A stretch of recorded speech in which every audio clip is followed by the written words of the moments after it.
Such an honor today to be joined by Dr. Hammad Salah. Dr. Salah is head of the African Governance Architecture AGA Secretariat at the African Union. The African Governance Architecture expresses the African Union's determination to promote and protect human and people's rights, consolidate democratic institutions and culture, and ensure good governance and the rule of law. Dr. Hammad is also a senior human rights expert at the Department of Political Affairs in the African Union Commission. He holds an LLM degree in human rights and a doctorate degree in international relations with focus on human rights.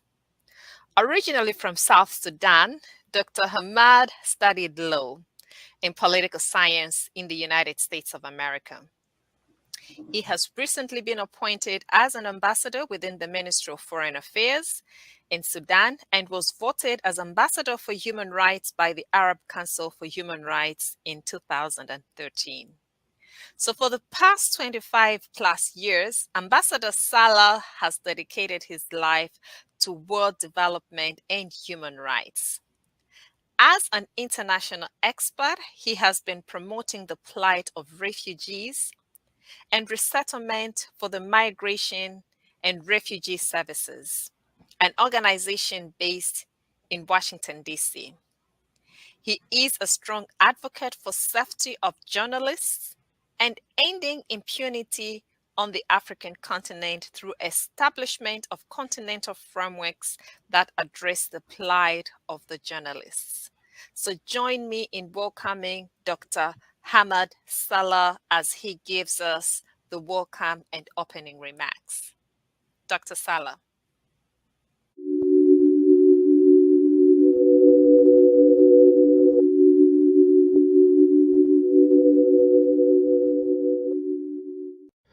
Dear speakers and participants, on behalf of His Excellency Mr. Musa Faki Mohammed, Chairperson of the African Union Commission, and His Excellency Ambassador Bankole Adoyi, the African Union Commissioner for Political Affairs, Peace and Security, I bring you greetings from the entire African Union family.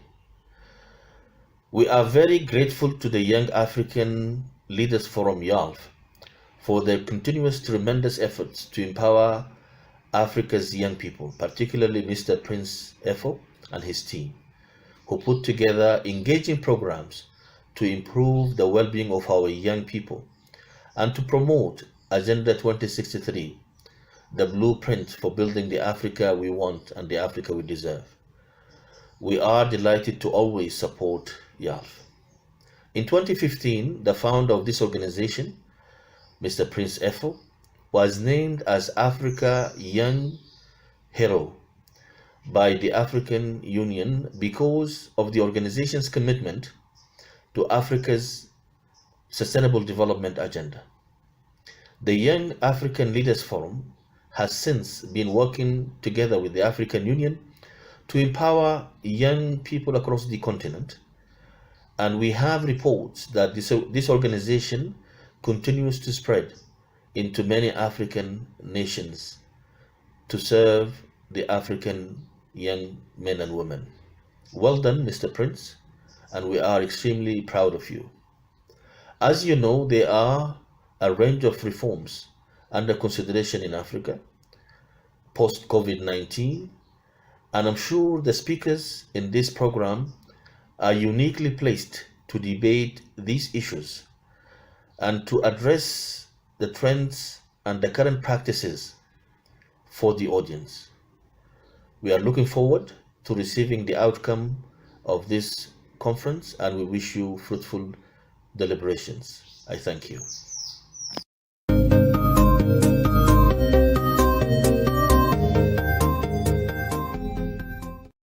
I am very delighted to be in this very important session. Like always, I count it a privilege to be in the midst of radical minds like this, who are doing so much to change the African trajectory and to also rewrite our history as Africans. Let me start by introducing everyone to our organization, the Young African Leaders Forum, YALF. YALF is an organization that works to effectuate sustainable development in every African nation. And we work to prepare a new generation of leaders for our continent, which is the fulcrum or the base of what exactly we do. We achieve this by empowering our young people through coordinated trainings, conferences, workshops, seminars, summits in different parts of the continent. At the break of COVID, what we did was that we upped our games, hosting virtual trainings and conferences that would accommodate African people who are living in different parts of the globe, because we thought it was very important for us to contribute to the African people that are living in the diaspora.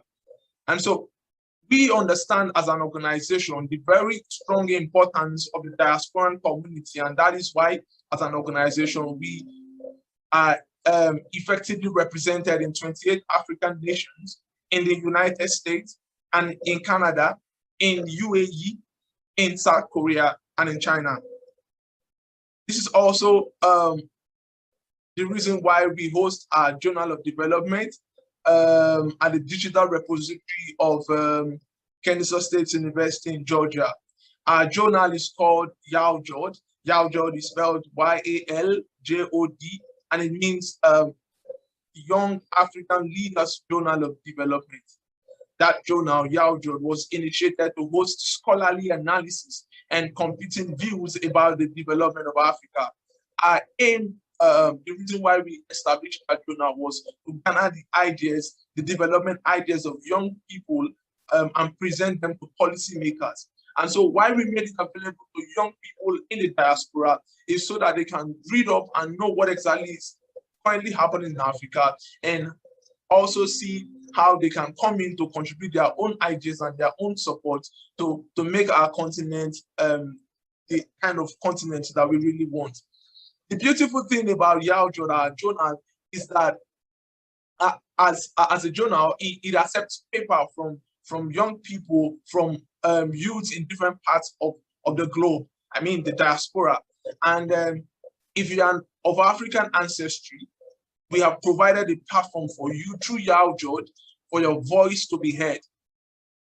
Your voice must be heard. That's our slogan for YALJOD.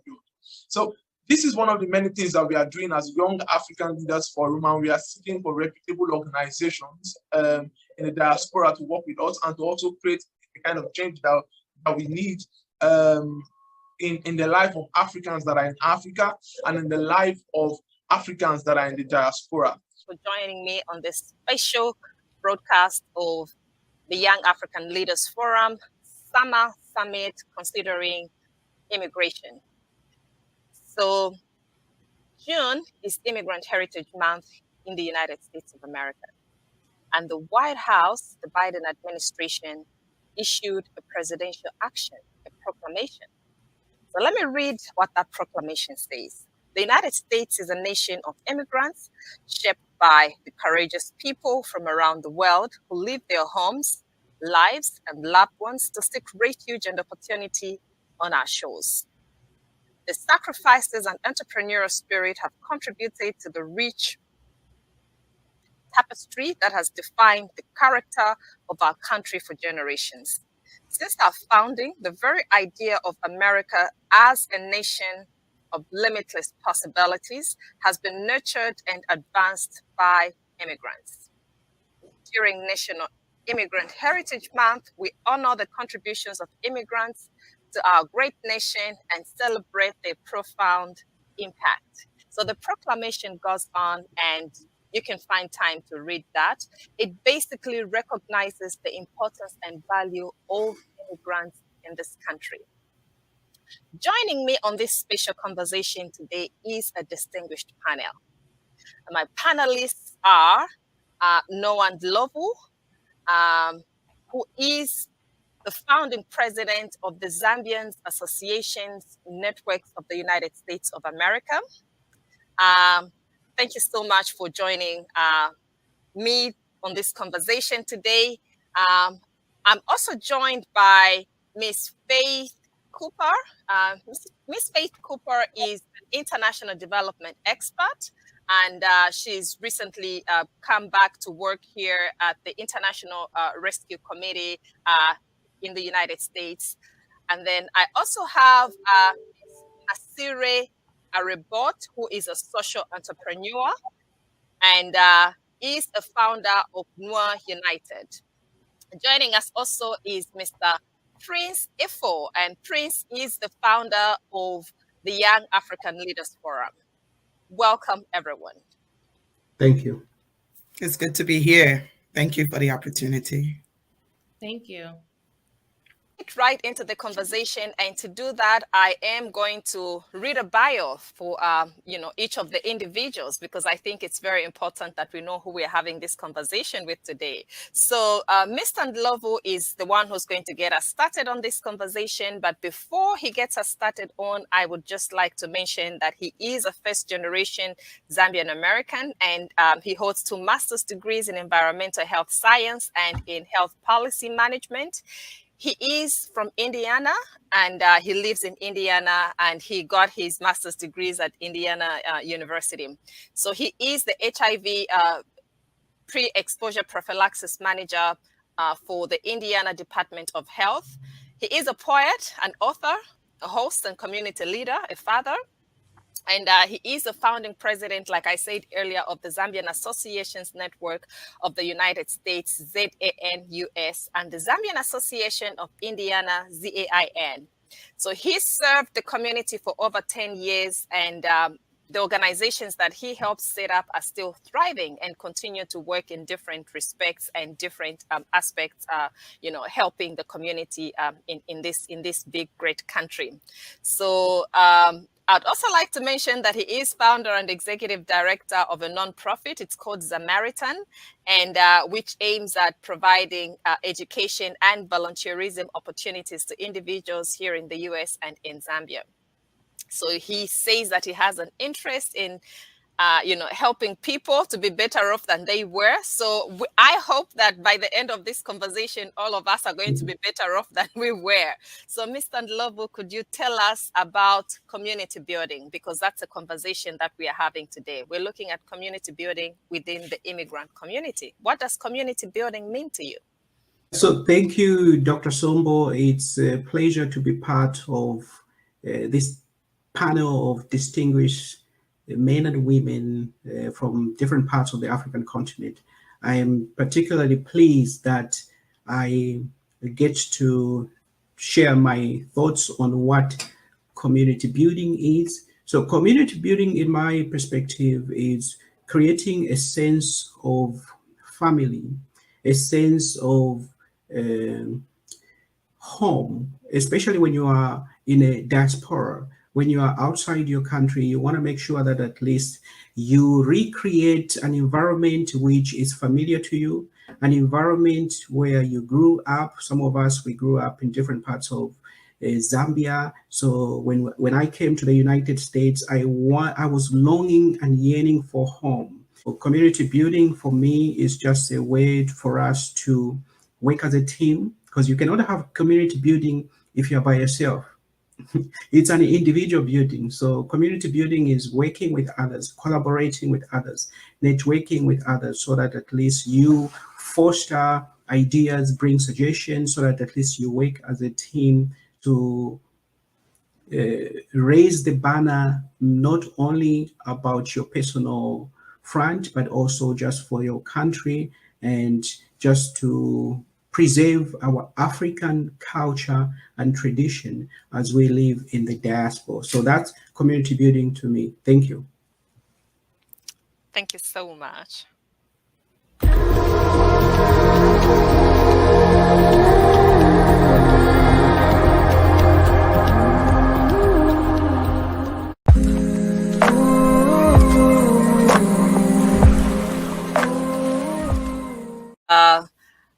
Our next panelist is Miss Faith Akovi Cooper. Faith is an international development practitioner with extensive experience working in global health, disaster preparedness, and humanitarian crisis response across Africa, Asia, the Caribbean, Latin America. She holds dual bachelor's in foreign language and criminal justice from Radford University and a master's of public administration with a concentration in health policy and management from George Mason University here in Virginia. I can say that. Just right around the corner. Yeah. So Faith has traveled and worked in 44 countries globally. 23 of those are on the continent of Africa. She is formerly International Rescue Committee Country Director for Liberia. She's just recently been promoted to Regional Director for South Resettlement, Asylum, and Integration at the IRC here in the USA. So Faith inspires me a lot. She is a recipient of numerous awards, including the National Medical Association Cobb Institute's 2017 Award for Service. And for service to humanity. And in 2018, she was inducted into the United Nations Senior Women Talent Pipeline in Sweden.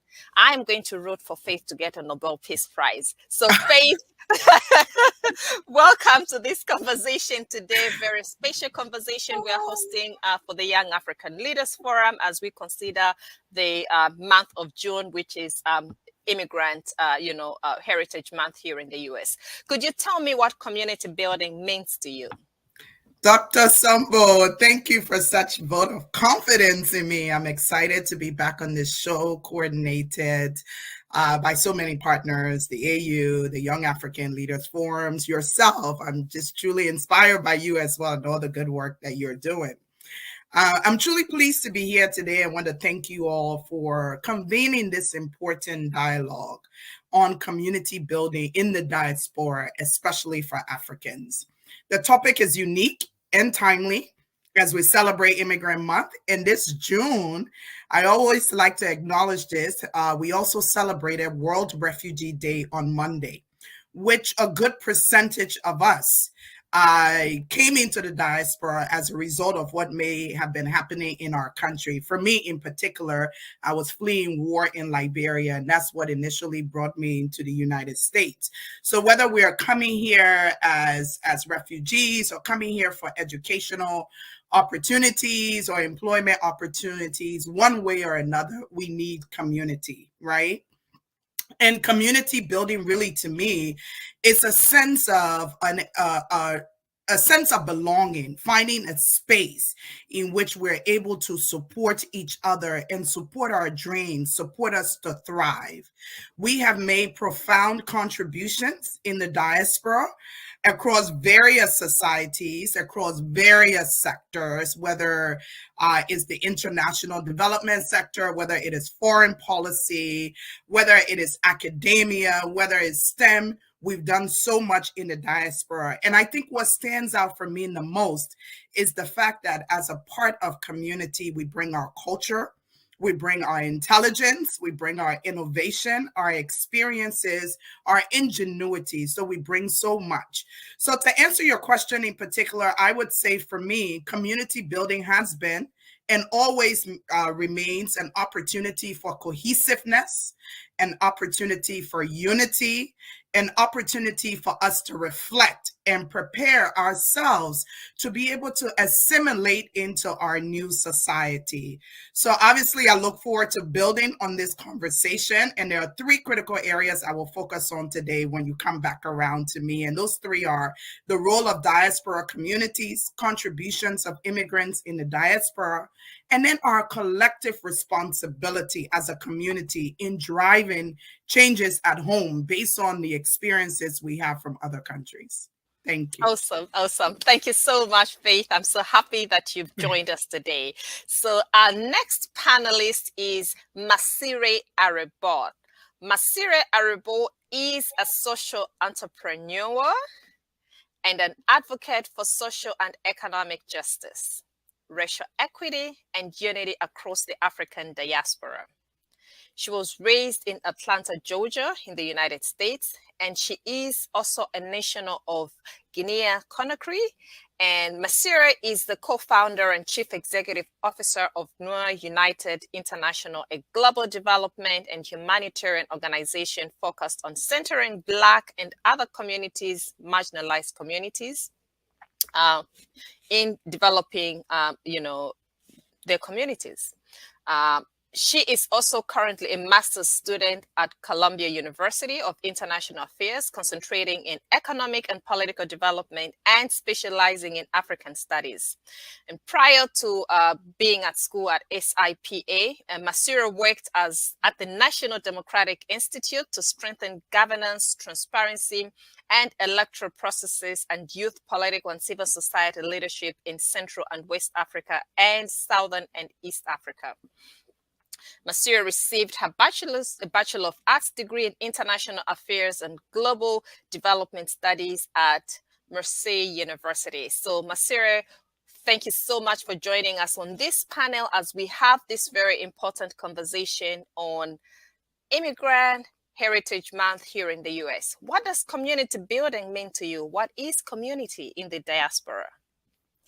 Hi, Dr. Sombo. Thank you so much for having me here. And thank you to the Young African Leaders Forum and the partners with the African Union for hosting this space here today to dedicate a conversation about how we can build community within the African diaspora. This is something that's been really important to me just as a young person growing up, as a daughter of immigrants from Conakry, Guinea, and then also using that to inspire my work and developing the community building solutions through NoirUnited International, where that is our number one focus.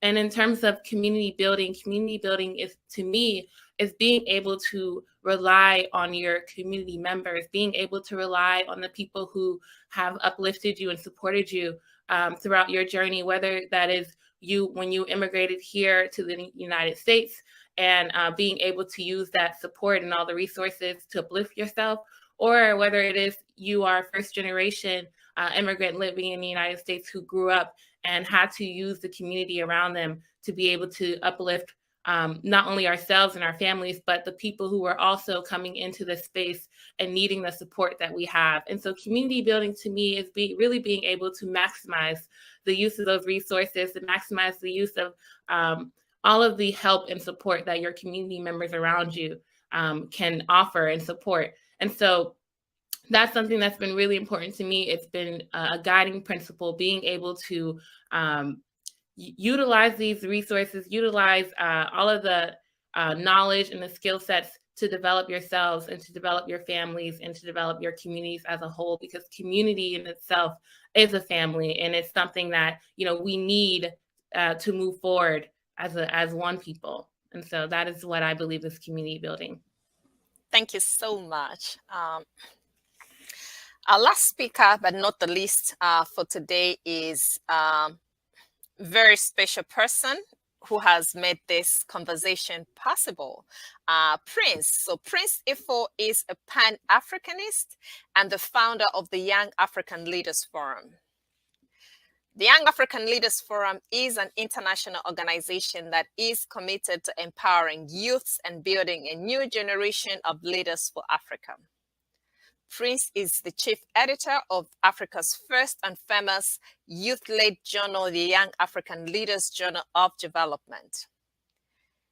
He is an accomplished alumnus of the Teach for All network, with robust experience in teaching, outreach coordination, community engagement, youth mentoring, grant writing, leadership development, program management, and women empowerment. So for more than a decade, Prince has been actively working with a wide variety of community demographics to formulate beneficial programs and issue-based, come up with issue-based solutions that would help improve the living conditions of African youths in all parts of the globe. His excellent track record of helping people to improve their conditions and of saving humanity, and has earned him numerous international awards, including the 2015 African Union Youth Hero Award in Addis Ababa, the 2018 Gathering of Africa's Best in London, and the 2019 British Award for African Development in London. His Young African Leaders Forum is an official partner with the Walter Rodney Foundation, based in Atlanta, the International Leadership University in Kenya, and the Pan-African Heritage Museum and the African Union Commission, who also are our sponsor for the event today. So I would like to welcome Prince as he shares his perspectives on community building and what that means to him.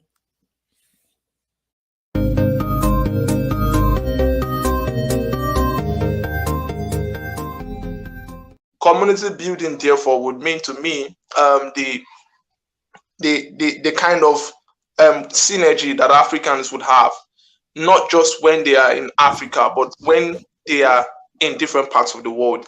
It is very important for Africans to continue to connect amongst themselves, and that reminds me, or that takes me back to the era of the transatlantic slave trade, when some Africans ran away from their colonial masters and went into a forest or to seek shelter for themselves. And when they had to build together a community, basically the first community in the diaspora, where they formed a synergy based on capoeira, and decided to protect themselves from there. And that came about some other very interesting things we see in sports today, like Jinga and some other things like that. So that's the kind of bond we want Africans to have in all parts of the world, where they can really stand together, defend themselves, advocate for each other, and also reach back to the continent where they are from to see how they can continue to improve lives there in Africa.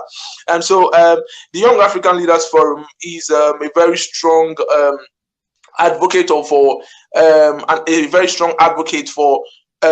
having Africans properly represented, properly equipped, both in Africa and even outside Africa. So it's really my pleasure to be in this gathering, and very importantly, I would be giving every support that we can as Young African Leaders Forum to make sure that Africans in the diaspora continue to get the kind of support that they need from within Africa.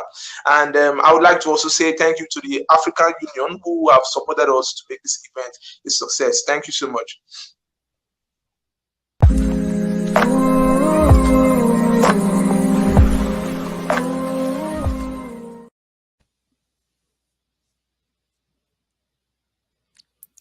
Great. Thank you so much for, your sharing what community building means to each one of you. So I'd like us to get a little bit deeper into this conversation so we understand what does this really, look like in reality. And to get us started on that, I'm going to ask Mr. Ndhlovu. Mr. Ndhlovu, could you share with us your experience? How was it like building community? You say that earlier that people write New Year resolutions, and we all know there's actually a day when we get to celebrate, dropping off all the New Year resolutions so that we just get to be, what we are and forget about them resolutions. Besides, they are hard to keep by. So you say that, you did not, leave your New Year resolution in, 2000, 2008, 2009, or 2010, but you carried that on, and you set up these community organizations. Could you tell us your experience? What was that really like? Was it fun? Was it exciting? And what did you do? How did you build community? What are the specific things that you did? Yeah, so thank you again, Dr. Sombo, for the opportunity to share some thoughts on my journey as a leader. So my journey as a leader started back in 2011, just like you just alluded to. So in 2011, I wrote a New Year's resolution for 2012. So my New Year's resolution for 2012 was to restart the Zambian Association, because we had the Zambian Association previously, and for some reason it had disappeared. So when I was looking back in 2011 into 2012, I'm like, hey, I think I'm going to restart the Zambian Association. And I called a few people to my house at the time, that this was early 2012, and say, hey, I think for us living in a foreign land, it makes more sense for us to be united. It makes sense for us to have a platform where we can share our thoughts. I mean, we have children who are born in this country. So my thinking at the time was to help spread our culture, or at the same time, because we have, for instance, some of us have children who have been born in this country who do not in a way identify as Zambians, because they are halfway in, as Americans, and then the other leg is on the African continent. So I wanted to see, how do we pass on our African roots, our African heritage, our African customs, and our African culture. So that is what prompted me or motivated me to start the Zambian Association. So fast forward, by the end of 2012, I had put together a committee, and by 2015, the association was thriving. We were able to connect Zambians living across the state of Indiana. So we have in Indiana, for instance, we have people close to Michigan, which is in South Bend, Indiana. And then there's also Northwest Indiana, which is close to Chicago. So I was able to, working with others, to create an environment which was conducive enough for people to come on board and then share. So when the local front of the association, which is the Zambian Association of Indiana, was functioning and everything was working fine, I decided to step it a notch up to form the national organization, which is called the Zambian Association Network of the United States. So the national organization of the United States was designed as a think tank for the Zambian leadership across the United States to be able to have a platform where the leadership of various associations, for instance, you have Zambians living in the state of Illinois, you have Zambians living in New York, you have Zambians living in California, Florida. So I thought of an idea to create a platform where the leadership could communicate in real time. So hence, the Zambian Association Network of the United States was born. So that's how I was able to get things moving. Of course, it takes a village to get these projects up and running. I was just fortunate enough to have been able to motivate some people, get them moving. So that is in a nutshell how everything started. So the final part to this thing was to create the international platform. So I'm especially pleased and happy that, for instance, people like Prince, who is heading the Young African Leaders group. I think this is a very great initiative. So we just want to see how we as African people can collaborate and work together to see how we can position our people to be in a meaningful position to change the negative stereotypes that we accustomed to here in the United States and other parts of the diaspora when it comes to the African continent. So I just felt the need to do what I needed to do at the time, just to motivate people and bring them together to see how we could leverage our numbers and work as a team.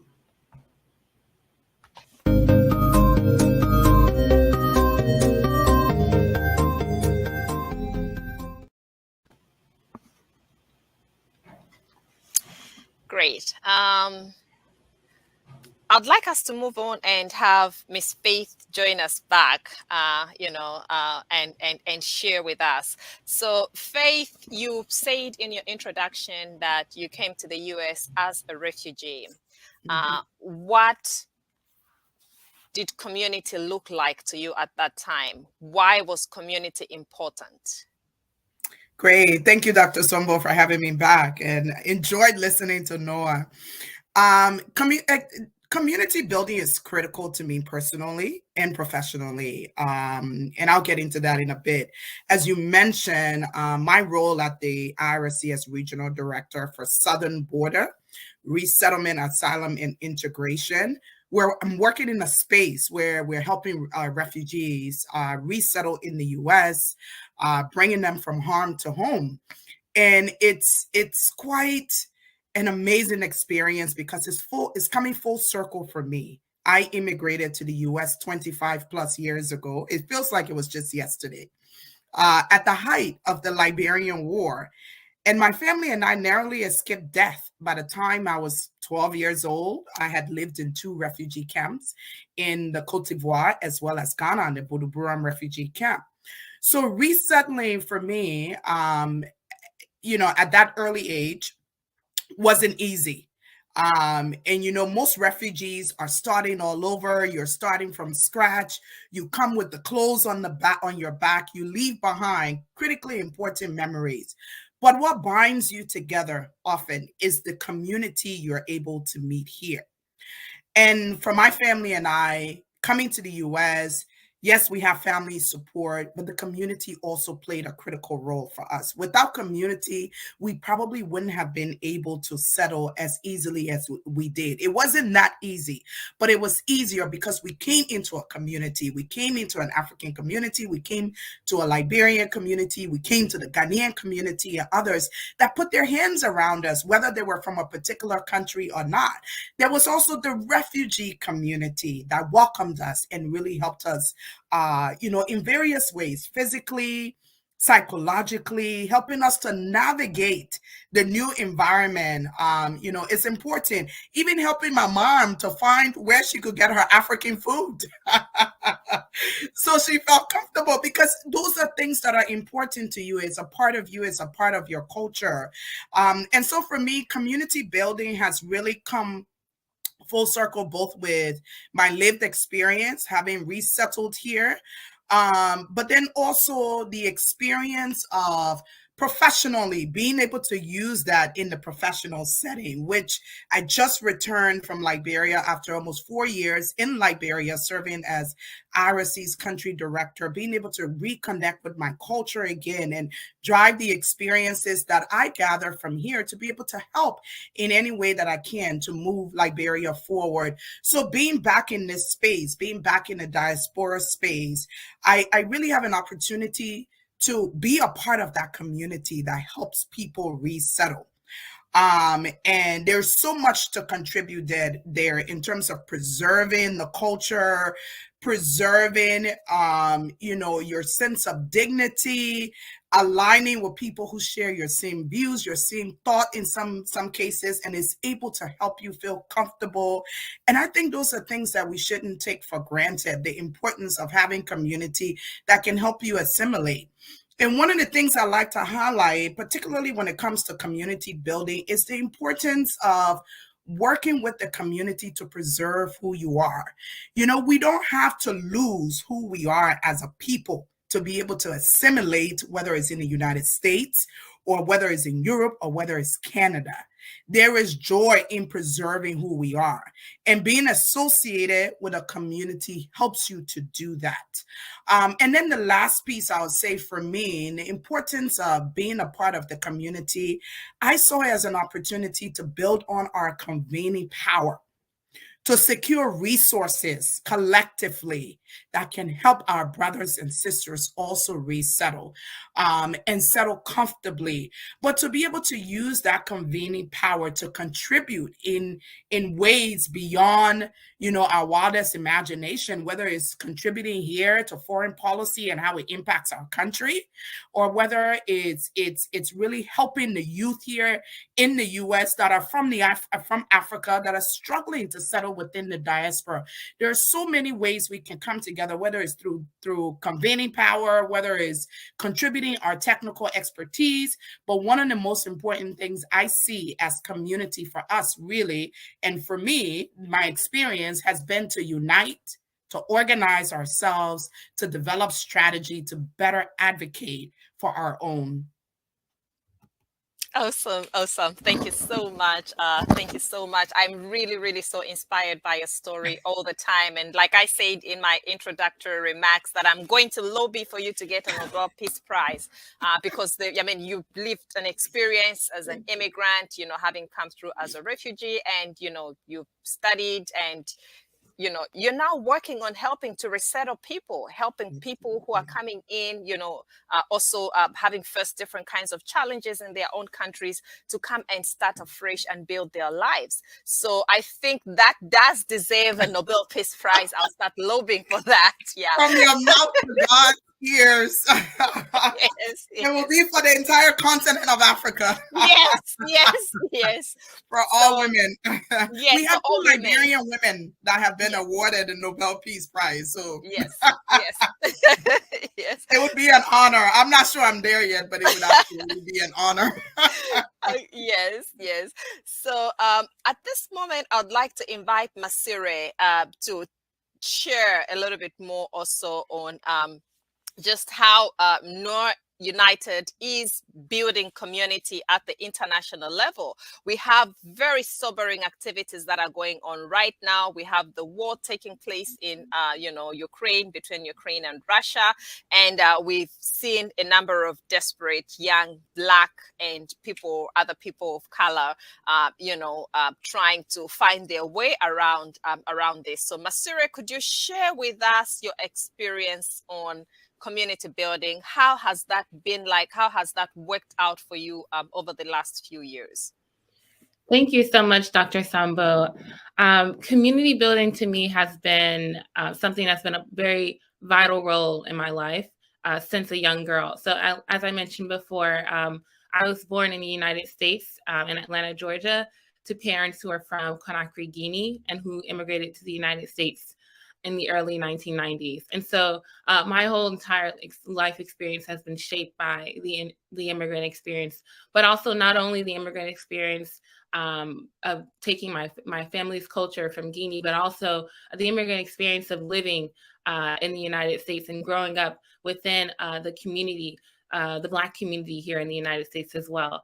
And so just being able to take an intersectional look at the differences in my identity, the differences and the communities that were here and the similarities as well. That is what really inspired my work and inspired me founding NoirUnited International. And so NoirUnited is a global development and a humanitarian organization that focuses on how we can uplift and build the global Black diaspora, the African diaspora, and how we can foster more community amongst the diaspora. And so the major point that I see here is that community building really transcends cultural boundaries. It really transcends country boundaries, because essentially we all have all of our struggles have been interconnected. It's all rooted in the same issues. And so the same struggles that we face in coming to the United States and trying to deal with the structural challenges and barriers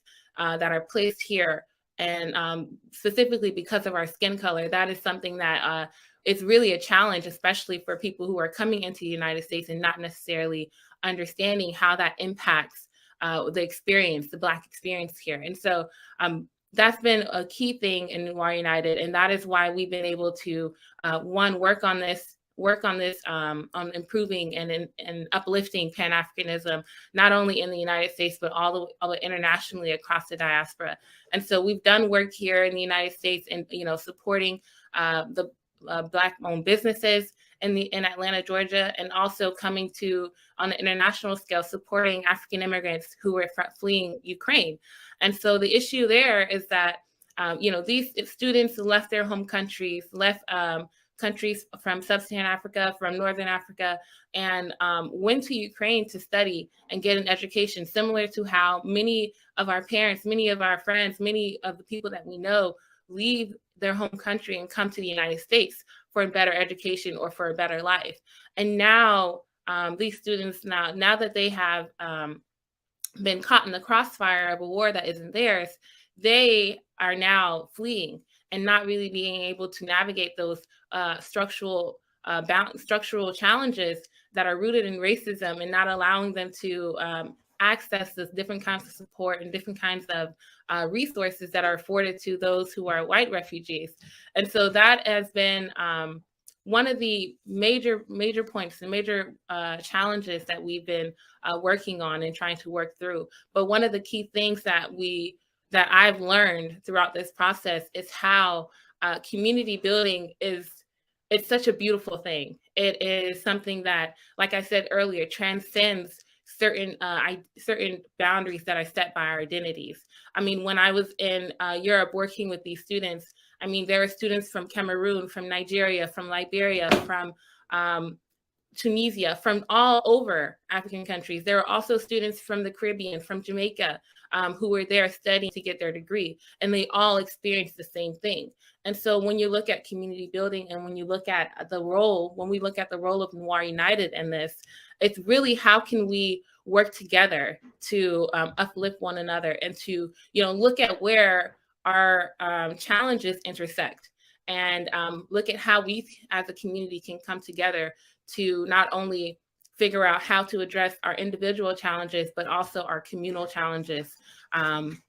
And so that's something that's been really important to me and really important to the work of NoirUnited, because essentially, if we do not come together to understand, how we can address the challenges across the diaspora, I mean, we won't be able to understand how we can move forward together as a people. And so I think that that's something that's really important for Immigrant Heritage Month. And, when you're looking at the experiences of people after leaving their home country and coming in, how do we as a community set up the frameworks and set up the institutions in place so that we don't have to struggle, or we don't have to endure some of the challenges that come with leaving and restarting your life in an entirely new place.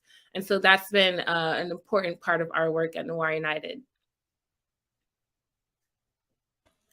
Great, that's lovely. So to get us going on this conversation, because I think that it's just so exciting to see how the different pieces are coming together in terms of experiences of ground level building of community being shared by Mr. Ndhlovu, experience of a lived faith's story of coming to live in this country as a young immigrant, running away with her family from the war, and then also Macire's your experience of building community away from here. I mean, your parents came here as immigrants, and you're helping build community in Europe. Mm-hmm. Just look at how all these pieces are fitting together and how amazing that is. And of course, Prince, bringing all the different young Africans from all across the continent, to still have a sense of community and to still, carry that worth and, to still be able to make, the contributions that are needed in the different respective spaces. So I'd like us to move on and just reflect a little bit on, and ask our colleagues at the African Union in terms of, what kind of support and what kind of work they've been doing around ensuring that all the Africans in the different parts of the world, I think there are more than 170 million Africans who live in the diaspora, just how does the African Union consider and see, immigration and community building at that level? And to segue us into parts of that conversation, I would like for Noah to share with us, community building is volunteerism at its highest level. And personally, I think that, when you're building community like this, you tend to use your own time, you tend to use your own resources. What kind of support systems would help with community building? Yeah, so thank you again, Dr. Sombo, for that great question. So I think in terms of community building, we as African people, we have to distinguish between the international organizations which are led by non-African, for instance, like the Bill and Melinda Gates organization and the others. And you have what we call diaspora development organizations. So these are organizations that are put forth by people in the diaspora to see how they can positively impact change back home. So one of the ways that the diaspora community is contributing to the continent back home is through remittances and volunteering and also businesses. So we would like to see mostly in terms of coordination between the non-African led organizations, which is the international organization, and for instance, the organizations that, like, for what I put out there is the Zamaritan, which is an organization that promotes volunteerism in Zambia. So part of the goal for some of these things is to help change some of the narrative. So we're focusing on positive change in developing countries, and also to identify specific initiatives that we can collaborate with the government back home, and also with the international organizations. Because I think most of us, we are used to seeing send $5 or send $10 to buy a goat for a family of Africans and things like that. We are used to seeing those negative stereotypes. So we need to have policies to redefine the narrative that position or portray African in sort of like in a backwards state. Because I think we've seen organizations, I cannot mention some of these organizations by name, but the goal is for us as African people to collaborate with the governments back home and to see on areas where we agree, for instance, on culture, and areas where we as African people can look to bring meaningful change, because I think the stereotypes that we see, it's negatively impacting our people. So we want to make sure at least there is collaboration on the private sector, there is collaboration on the international level, and also there is collaboration on the diaspora development organizations, which are led by mostly first generation Africans who go and reside in other countries. So it's very, very important in terms of community. It's very, very important for us to work as one, as a people, because we all belong to the African continent. We may find ourselves in different parts of the country, especially in this month where we are paying homage or tributes to Immigrant Heritage Month. So when we are here in the United States, we are all immigrants, but Africa is our home, and it will only be developed by African people, and African people need to work together with other African people and see how they can bring about meaningful change. Great, thank you so much for that. So policies. Policies with our respective countries are very important and would create a sense of community to us who are living out here as well. And then also, you know, you've talked about the contributions that are made by the African diaspora, you know, through remittances and how that really makes a difference in people's lives back home. So getting the policies in place, and I guess getting to work closely together with the African Union, who recognize the diaspora as an extension of the continent, as the 60th region, is very, very, very important. So thank you so much for those remarks. I want to bring on Faith, you know, I want to bring on Faith and just you know, get to hear from you, Faith. So 7 days ago, I was, you know, reading an article that a friend sent to me. You know, I have a nice young sister, you know, talk about community building and being in community. LinkedIn is a good community, and LinkedIn, we get to connect with people from our different countries. So I met, you know, a fellow Zambian, you know, her name is Violet Jennings. I'll mention her name because she's a special girl to me. Yeah. And I met her on LinkedIn, and, you know, through the pandemic, and we've become friends and we visit each other. She lives like an hour plus away from me. And to me, that's very important community, you know, so we get to share and, you know, conversations, and we share, you know, if somebody sees something interesting and they want you to read and benefit from that, you know, pass it along. So she passed along this nice article that was on the BBC. I'm saying nice because it made me to think. That was on the BBC, and the headline was African Brain Drain. 90% of my friends want to leave. So when I saw that headline, I was concerned. I was concerned with that headline because it was in a way reinforcing the negative stereotype, you know, that stereotypical stories that have been there around Africa. And, you know, so I started asking myself, can we ever have a balanced conversation about immigration?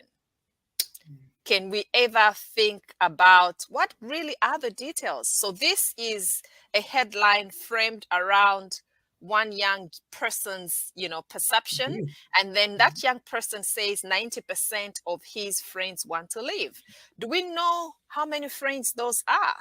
Because if it's just 5 friends, should we make a big, huge headline around just 5 individuals, you know, and paint this picture, you know, that there's chaos here?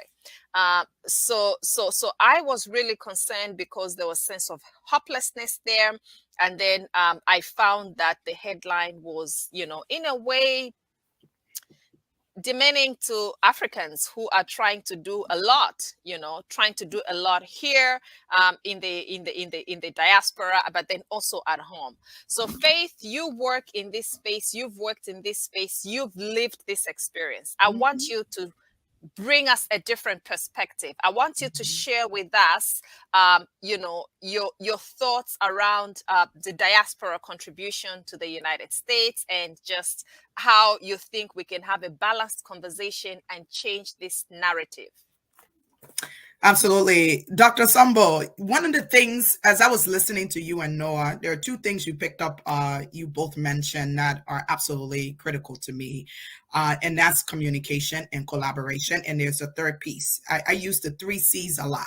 So I've worked in disaster preparedness for a long time. Those 3 C's typically guide our response. It's collaboration, coordination, because you can collaborate and not necessarily coordinate. And then it's communication.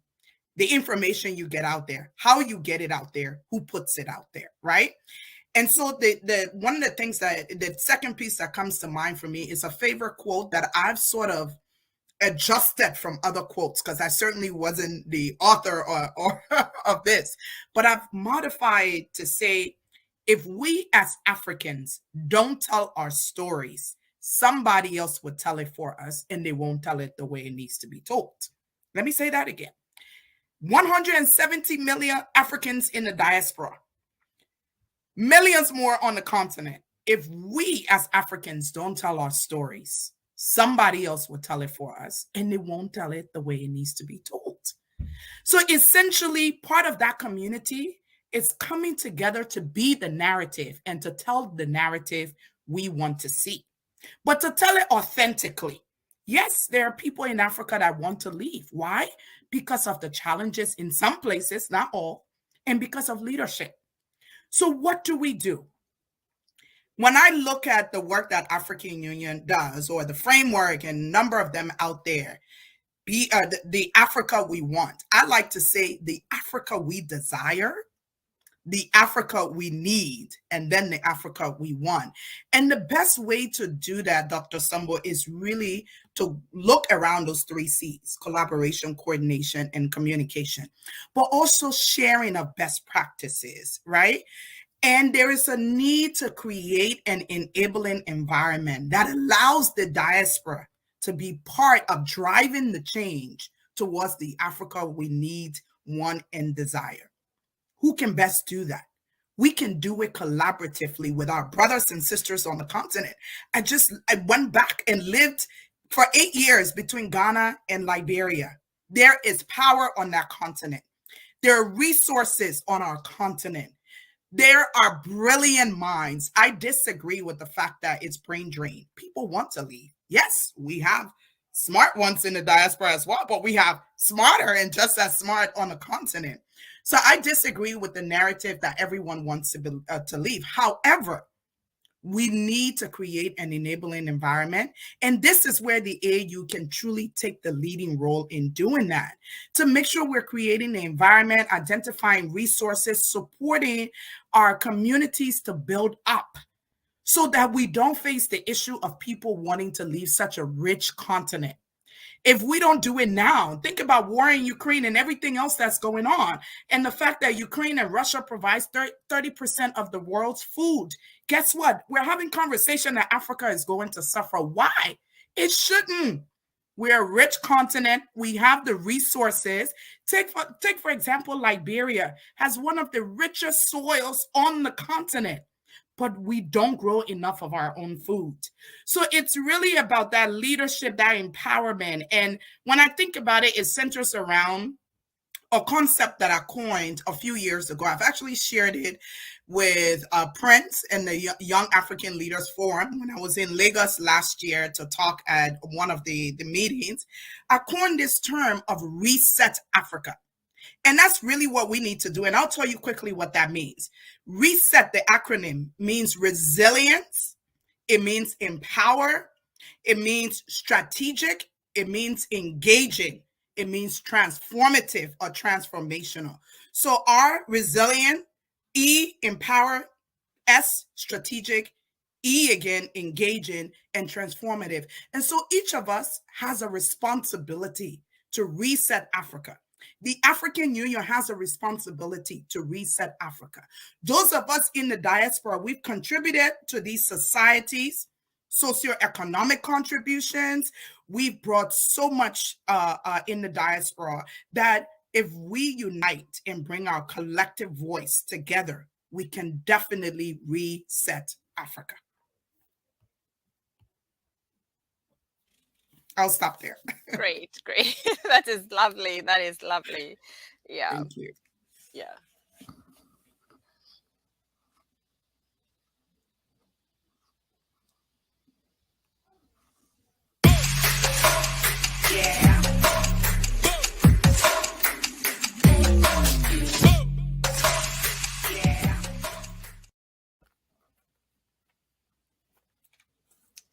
Great.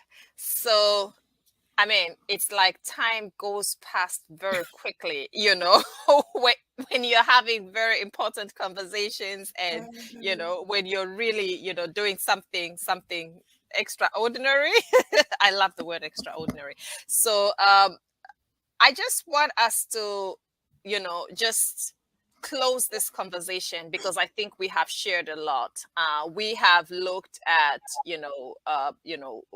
what kind of institutional support, for example, can be provided by, the African Union and our countries by ensuring that we have different policies in place to ensure that, people that are living in diaspora, are as much part of home as we are part of, the new communities that we have created. And we've dug deeper into understanding the ins and outs of, setting up setting up community organizations and what that looks like from Noah's experience of setting up the 2 different organizations. Pretty ambitious there. And then we have also, looked at, Faith, your story having come through, and then just how that has come full circle. Just look at how God is amazing. You go through that experience, as a young child, an immigrant, and now you're resettling people. I'm like, I saw the title, I saw what you're doing. I was like, wait, this is too high to behold, It's just so interesting. It's beyond interesting.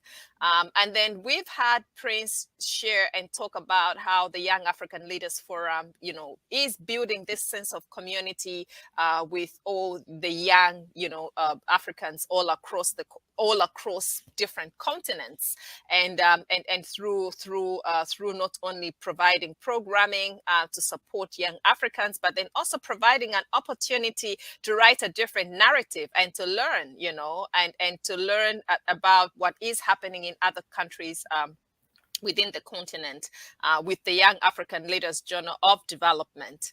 And then we've also had NoirUnited, experience of building community at the international level. I look at that, I'm like, this is really amazing. You're not centering on a specific country, but you're centering on everyone. Let's get everyone situated, and let's get everyone, let's get everyone to the point of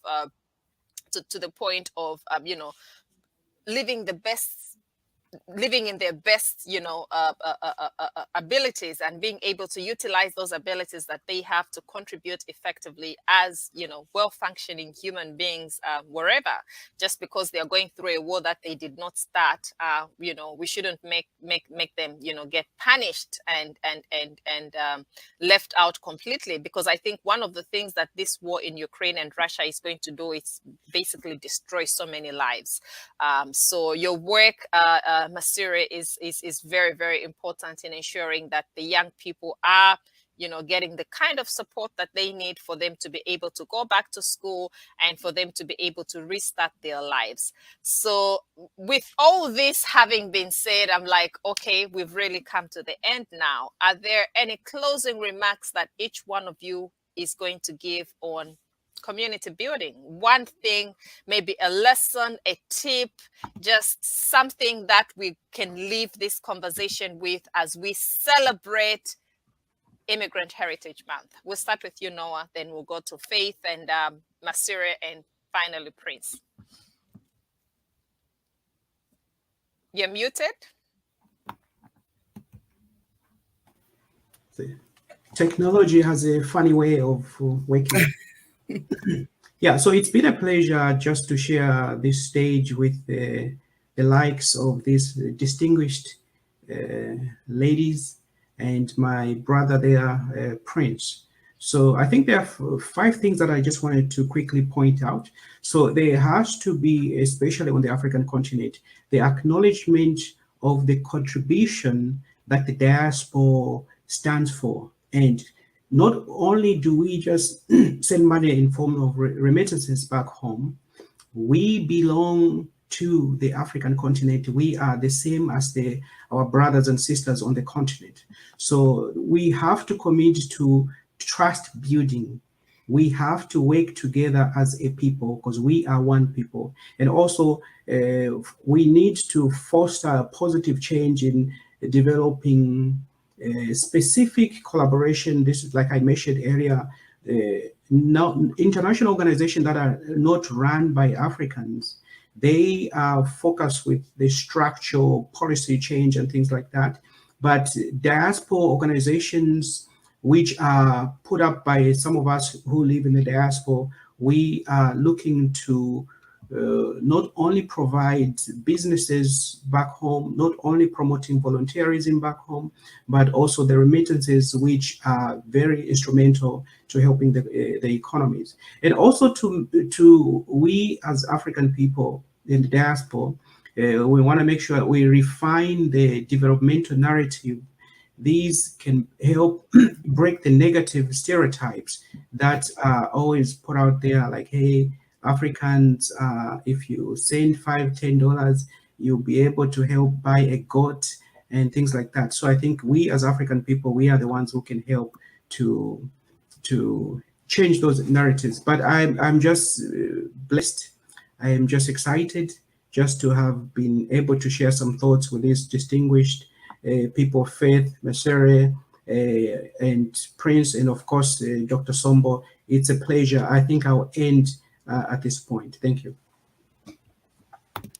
Faith, a word, 2 tips on community building, African diaspora, and just how we move forward with this.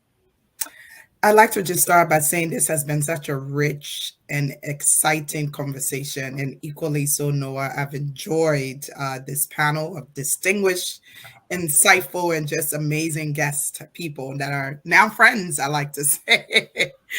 But I'd like to close out by just saying that the African diaspora has become more prominent on the world stage, if you think about it, or Africa as a whole.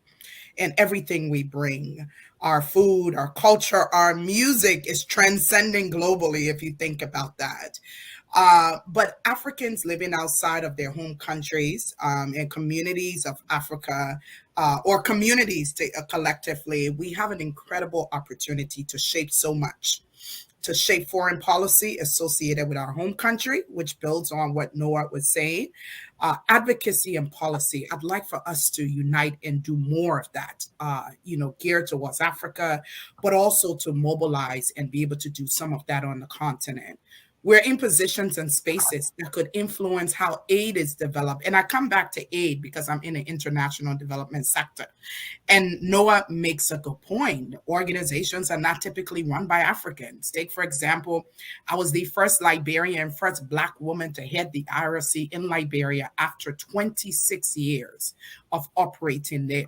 I want to see more of us in spaces that can change the narrative, that can drive policy issues, and be at the table to deliberate, because if we're not at the table, we'll be on the menu. So lastly, I do want to say we have a collective responsibility through our communities, through our numbers, 170 million, I keep saying that, in the diaspora, through our influence and our impact to advance Africa and to reset Africa, as I mentioned earlier. So thank you so much for the opportunity to be part of such a distinguished panel. Awesome, awesome. Macire, could you share tip, word, to concluding remarks on community building and the work that you've been doing? Thank you so much, Dr. Sombo, and everyone that has been on this panel. I'm so glad to have been able to speak with you all today. And in terms of thinking about how we can move forward in terms of community building, NoirUnited has been NoirUnited has basically been something that we've been working on. And the reason for that is that we really wanted to reimagine the power of unity, the power of Black unity across the African diaspora, and really rethink who is a part of this diaspora. And so when we're talking about how we can engage the African diaspora, there's also members of the African diaspora that do not identify with a specific country in Africa. And so how do we engage Africans who are living in the Caribbean, who are descendants of enslaved people? And how do we engage Africans who are living in America, who are also descendants of enslaved people? How do we engage the entire diaspora? And how do we allow them to find community, not only within the spaces that they're in, but also on the continent? I mean, we've seen all of the amazing work that Ghana has been doing, telling people to come back home to their country. And so I've seen many of my friends here in the States taking trips with their family back to the continent to kind of get a better understanding of their identity, of their history, of their culture. And so in doing things like this and claiming and reclaiming the people who are a part of our culture, are part of our development, I think that is what will transform Africa as a whole. And so understanding our struggles, understanding the history of what's happened to Africans who are in the diaspora, living in the Caribbean, living in South America, living in the United States, who also have a different trajectory than Africans who willingly left the continent, or Africans who left the continent in different standpoints. And so really looking at the intersections of those experiences and seeing how we, as people on the continent, people who have come from the continent, who have ties to the continent, can come together as one. I think that's the number one role here. That's what will allow us to continue helping each other. That's what inspired me to go and help through NoirUnited, help African students and Jamaican students who were in Ukraine. And I'm a student who is in New York City at Columbia getting my master's degree.